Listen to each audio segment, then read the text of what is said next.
Assalamualaikum warahmatullahi taala wabarakatuh dan salam sejahtera. Saya Nur Aisyah binti Hashifuddin dan nombor matrik saya 259388 ingin membentangkan cadangan penyelidikan saya yang bertajuk Penentuan Kualiti dan Kecekapan Penggunaan Perkhidmatan Pengangkutan Awam di Taipei. Cadangan penyelidikan ini mengandungi 3 bab iaitu pendahuluan, sorotan kajian serta metodologi kajian. Dan saya akan memulakan pembentangan ini dengan membentangkan bab 1.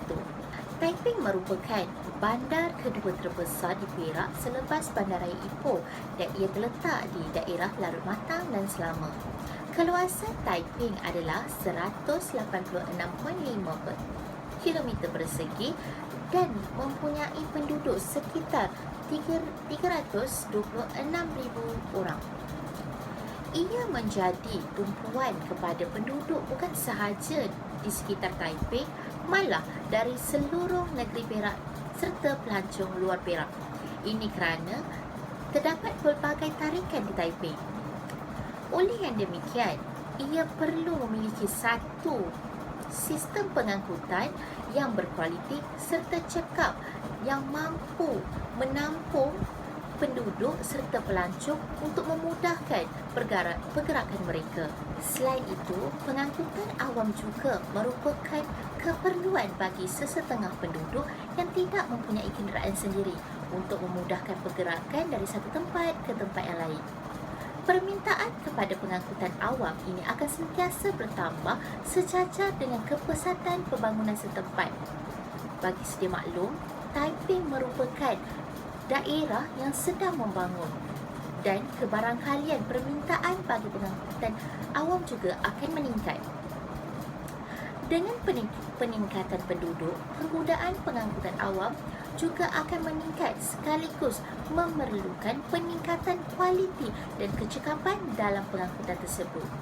Terdapat beberapa parameter ataupun ukuran bagi menentukan kualiti dan kecekapan bagi meningkatkan dan menarik minat penduduk setempat untuk menggunakan pengangkutan awam. Seterusnya saya akan membentangkan latar belakang kajian. Di Malaysia terdapat pelbagai sistem pengangkutan awam yang kini kian meningkat daripada segi jenis dan mutu perkhidmatannya. Sebelum ini, kita biasa mendengarkan pengangkutan awam hanya terdiri daripada segi bas dan teksi. Tetapi pada hari ini kita dapat lihat peningkatan daripada segi jenis, iaitu terdapat Grab, MyCar, Monorail, LRT dan sebagainya. Di sini kita dapat lihat bahawa jenis pengangkutan awam kian meningkat dari hari ke hari. Terdapat satu kajian menyatakan bahawa pengguna memerlukan perkhidmatan yang lebih berbentuk berserbaguna dan mengharapkan sistem penyatuan antara mod pengangkutan awam yang disediakan akan dapat membantu pengguna bergerak dengan mudah di samping menjimatkan kos. Di sini kita dapat lihat pengangkutan awam dikira sebagai medium atau alat kepada penduduk setempat sebagai sesuatu yang dapat meringankan beban mereka dan mengurangkan perbelanjaan harian mereka. Maka, pengangkutan awam merupakan satu medium memudahkan penduduk setempat. Kajian ini bertujuan ingin melihat tahap kualiti dan kecekapan pengguna perkhidmatan pengangkutan awam khususnya di Taipei dan hal ini merangkumi aspek ekonomi. Enrique Peñalosa, bekas Datuk Bandar Bogota, Colombia, pernah berkata, negara maju bukanlah negara di mana orang miskin mempunyai kereta, tetapi negara maju adalah negara orang kaya menaiki kenderaan awam. Di sini menunjukkan kenderaan awam memberi impak yang besar terhadap pembangunan ekonomi sesuatu tempat. Oleh yang demikian, kajian ini ingin memperlihatkan tahap kualiti dan kecekapan penggunaan perkhidmatan pengangkutan awam di Taipei agar dapat kita manfaatkan kelebihan yang telah dinyatakan. Seterusnya, saya akan meneruskan dengan penyataan masalah. Masalah berkaitan dengan perkhidmatan pengangkutan awam bukanlah perkara yang baru. Walaupun sebelum ini saya telah katakan pengangkutan awam kian kian hari kian bertambah. Tetapi masalah berkaitan pengangkutan awam ini masih belum menemui jalan penyelesaian. Setiap tahun kerajaan membuat kenyataan untuk memperbaiki dan mempertingkatkan kualiti perkhidmatan pengangkutan awam.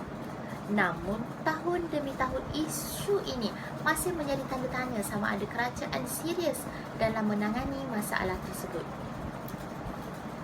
Fokus utama kajian ini ialah mengenai perkhidmatan pengangkutan bas, rapid commuting dan teksi, iaitu di mana masalah yang selalu dihadapi adalah seperti lambakan perkhidmatan ini tanpa permintaan. Hal ini jelas saya dapat lihat bagaimana bas rapid commuting menjalankan pergerakan mereka seperti biasa, namun tidak mempunyai penumpang seperti yang diharapkan, kerana dapat dilihat banyak tempat kosong yang masih tersedia. Terdapat lambakan bas dan teksi yang tidak mendapat sambutan dari pengguna, dan pihak syarikat juga tidak mengendalikan pengurusan perkhidmatan mereka dengan baik. Pengguna juga selalu berhadapan dengan masalah pengurusan ketepatan masa pengangkutan awam. Hal ini sering terjadi apabila kita memesan untuk menggunakan perkhidmatan pengangkutan awam, tetapi pengangkutan awam tidak menjalankan tanggungjawab mereka dengan baik. Persoalan kajian dalam kajian ini adalah bagaimanakah ukuran kualiti dan kecekapan sesuatu pengangkutan awam, kerana kita dapat lihat pengangkutan awam kian bertambah tetapi masih tidak mendapat sambutan daripada penduduk setempat. Penduduk setempat lebih memilih untuk menggunakan pengangkutan bersendirian. Yang kedua, apakah faktor yang mendorong masyarakat untuk lebih memilih untuk menggunakan perkhidmatan pengangkutan awam? Yang ketiga, bagaimanakah cara meningkatkan kualiti dan kecekapan serta menarik minat penduduk untuk menggunakan perkhidmatan pengangkutan awam? Seterusnya, kita beralih kepada objektif kajian. Objektif umum kajian ini adalah secara keseluruhannya, kajian ini adalah bertujuan untuk melihat penentuan kualiti dan kecekapan penggunaan perkhidmatan pengangkutan awam di Taipei. Dan objektif khususnya adalah untuk mengkaji ukuran kualiti dan kecekapan bagi sesuatu pengangkutan awam. Selain itu, untuk mengkaji faktor yang mendorong masyarakat untuk lebih memilih menggunakan perkhidmatan pengangkutan awam. Dan akhir sekali, untuk mengkaji cara meningkatkan kualiti dan kecekapan serta menarik minat penduduk untuk menggunakan perkhidmatan pengangkutan awam. Dan akhir sekali, kesimpulan bagi bab 1. Kajian bagi bab 1 lebih tertumpu kepada perbincangan elemen-elemen terpenting seperti pendahuluan, latar belakang kajian, penyataan masalah, persoalan kajian dan kepentingan tersendiri kajian tersebut. Kajian bab 1 ini juga menjelaskan dengan terperinci mengenai tajuk kajian yang dipilih sama ada berhubung kait dengan objektif yang dibuat. Oleh itu, kesemua aspek terdapat dalam bab 1 ini akan menentukan hasil kajian pada bab seterusnya sama ada objektif kajian ini tercapai atau sebaliknya. Seterusnya, perbentangan ini akan diteruskan dengan membincangkan elemen-elemen yang terdapat di bab 2, iaitu sorotan kajian. Bab 2 akan menerangkan dengan lebih mendalam mengenai kajian lepas yang telah dilaksanakan oleh pengkaji-pengkaji lain. Meskipun hasil kajian lepas tidak menyamai dengan kajian yang dibuat oleh pengkaji, iaitu saya, tetapi dapat membantu saya untuk mengetahui masalah yang dikaji dan memberikan kesinambungan idea untuk meneruskan kajian ini. Kajian ini dijalankan untuk mengetahui lebih mendalam dan fokus terhadap penentuan kualiti dan kecekapan penggunaan perkhidmatan awam dan menentukan cara meningkatkan penggunaan perkhidmatan pengangkutan awam. Sorotan karya. Melalui sorotan kajian lepas seringkali dikaitkan dengan pembentukan model kajian yang baru. Keadaan ini sememangnya perlu bagi pengkaji untuk menghasilkan sebuah model kajian yang sesuai dengan boleh ubah yang berkaitan. Konsep kajian Pengangkutan awam dapat didefinisikan sebagai satu sistem pengangkutan bermotor seperti teksi, bas dan kereta api yang boleh digunakan oleh orang ramai di kawasan tertentu dengan kadar tambang yang telah ditetapkan. Kualiti pula ditarifkan sebagai darjah kecemerlangan, biasanya yang tinggi atau lebih bermutu. Kecakapan pula bermaksud sebagai kemampuan atau kesanggupan membuat sesuatu. Dan seterusnya, sistem pengangkutan yang baik dapat memastikan penduduk dan persekitaran berada dalam keadaan harmoni. Kajian lepas yang pertama adalah berkaitan penentuan kualiti dan kecakapan bagi suatu perkhidmatan pengangkutan awam. Kajian ini dilakukan oleh Cahyadi pada tahun 2006 yang menguraikan bahawa alasan pemilihan mod pengangkutan adalah masa perjalanan yang diambil daripada tempat asal ke tempat yang menjadi tujuan. Selain itu, tambang juga memainkan peranan bagi menentukan kualiti pengangkutan awam tersebut. Seterusnya, kajian lepas yang kedua adalah berkaitan faktor yang mendorong masyarakat untuk lebih memilih menggunakan perkhidmatan pengangkutan awam. Berdasarkan kajian yang dijalankan oleh Na'azah Nasruddin, Katimah Rostam dan Rosni Zaazni Cik Ros pada tahun 2014 yang bertajuk Persepsi Penduduk Shah Alam terhadap Dasar Pengangkutan Kesediaan Menggunakan Pengangkutan Mampat, bahawa majoriti menyatakan bahawa dengan kenaikan harga petrol dan tol akan meningkatkan penggunaan perkhidmatan pengangkutan awam oleh penduduk setempat. Dan kajian lepas yang terakhir adalah berkaitan cara meningkatkan kualiti dan kecakapan serta menarik minat penduduk untuk menggunakan perkhidmatan pengangkutan awam. Menurut kajian yang dijalankan oleh Mazdi Marzuki pada tahun 2016 yang bertajuk Memperkasakan Usahawan Van dalam Pengangkutan Awam luar bandar di Hulu Terengganu, mendapati bahawa pengangkutan awam merupakan keperluan penting kepada penduduk, khususnya kepada golongan yang tidak mempunyai pengangkutan bersendirian. Kajian ini dilakukan di Hulu Terengganu, iaitu salah sebuah daerah di negeri Terengganu. Seramai 146 orang responden yang terdiri daripada pengguna di kawasan luar bandar di Hulu Terengganu terlibat dalam menyediakan penyelidikan ini. Melalui kajian ini, bagaimana cara untuk meningkatkan penggunaan van sebagai pengangkutan awam adalah berdasar daripada operasi perkhidmatan, kecekapan, pemanduan, ketersampaian, keselesaan, kebuliharapan, keselamatan, kos dan kemudahan di terminal. Dan perbincangan akhir bagi bab ini adalah perbezaan kajian dengan kajian terdahulu. Perbezaan kajian pengkaji berbanding dengan kajian lepas ialah kajian ini lebih fokus kepada penentuan tahap perkhidmatan pengangkutan awam di kawasan yang ditetapkan, manakala kajian lepas lebih umum kepada kajian menyeluruh berkaitan perkhidmatan pengangkutan awam.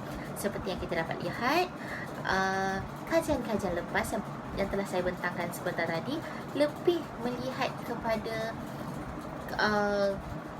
kualiti umum dan lebih membincangkan perbincangan yang lebih umum berbanding saya yang lebih ingin melihat apakah yang menentukan kualiti dan kecekapan agar dapat menarik minat penduduk setempat untuk menggunakan pengangkutan awam. Secara kesimpulan untuk bab 2 ini, pekaji meninjau kajian-kajian lepas untuk dijadikan sebagai panduan dan kesinambungan ideal bagi meneruskan kajian yang dilakukan. Akhir sekali, kita akan membincangkan tentang bab 3, iaitu metodologi kajian. Metodologi kajian. Secara ringkasnya, metodologi kajian membolehkan penyelidik menjalankan kajian dengan lebih sistematik bagi mencapai objektif sesuatu kajian. Seterusnya, hipotesis kajian. Hipotesis adalah andaian yang dibuat oleh pengkaji tentang hasil kajian berdasarkan objektif kajian. Hipotesis juga menyatakan hubungan secara langsung berdasarkan pemboleh ubah yang diwujudkan, iaitu dua atau lebih pemboleh ubah dalam suatu kajian. Hipotesis kajian yang dapat dibentuk untuk kajian ini adalah dengan meningkatkan kualiti dan kecekapan perkhidmatan pengangkutan awam akan menarik minat penduduk untuk lebih menggunakan pengangkutan awam. Seterusnya, kita beralih kepada teknik kajian. Sumber data yang digunakan ada dua, iaitu data primer dan data sekunder. Data primer adalah seperti soal selidik ataupun hubungan secara terus, dan data sekunder adalah melalui buku ataupun jurnal. Bentuk soal selidik. Melalui kajian ini, pengkaji menggunakan responden penduduk setempat sahaja di kawasan kajian. Seterusnya, melalui soal selidik, identiti responden dapat dirahsiakan. Pengkaji juga menggunakan kaedah temu bual bersemuka. Seterusnya, kaedah pengumpulan data dan maklumat. Di dalam kajian ini, pengkaji menggunakan kaedah tinjauan. Kaedah tinjauan menggunakan kos yang rendah dan masa yang lebih singkat. Hal ini demikian kerana pengkaji tidak perlu mengambil maklumat dan data daripada keseluruhan populasi. Seterusnya, kita beralih kepada instrumen kajian. Instrumen kajian adalah peralatan, perisian komputer dan perkakasan yang digunakan dalam menjalankan kajian ini. Dan akhir sekali, kaedah analisis data. Statistik deskriptif. Statistik deskriptif adalah satu kajian yang mempersembahkan maklumat dan data dalam bentuk jadual raja seperti carta pie, bar atau aliran, dan gambar seperti plan lokasi, peta atau suasana, serta komponen-komponen statistik seperti mean iaitu purata, median pendengar dan mode kekerapan. Pengkaji menggunakan analisis statistik deskriptif untuk melihat peratusan responden terhadap kualiti dan kecekapan perkhidmatan pengangkutan awam di Taipei. Seterusnya, skop kajian. Sasaran kajian. Sasaran kajian meliputi responden dan sampel kajian. Responden kajian ini memfokuskan terhadap penduduk di sekitar Taipei. Manakala sampel kajian hanya diambil seramai 300 orang sahaja. Pengkaji juga menggunakan kaedah persempelan rawak mudah.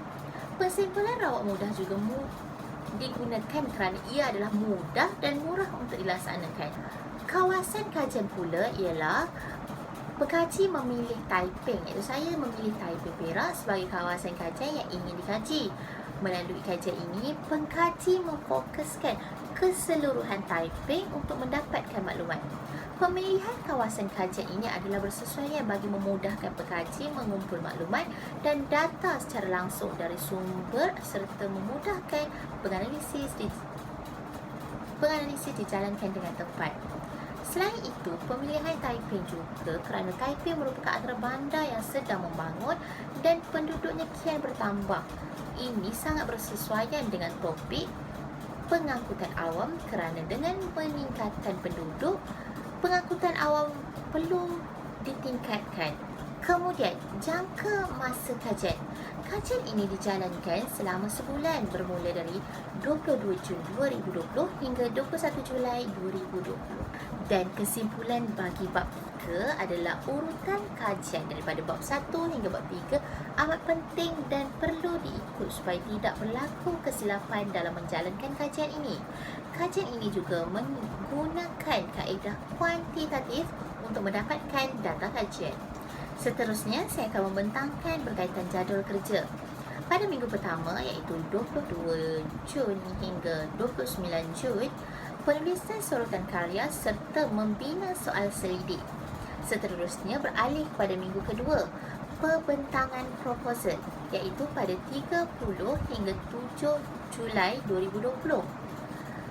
Kemudian beralih kepada minggu ketiga, iaitu 7 hingga 13 Julai 2020, kerja lapangan dilakukan.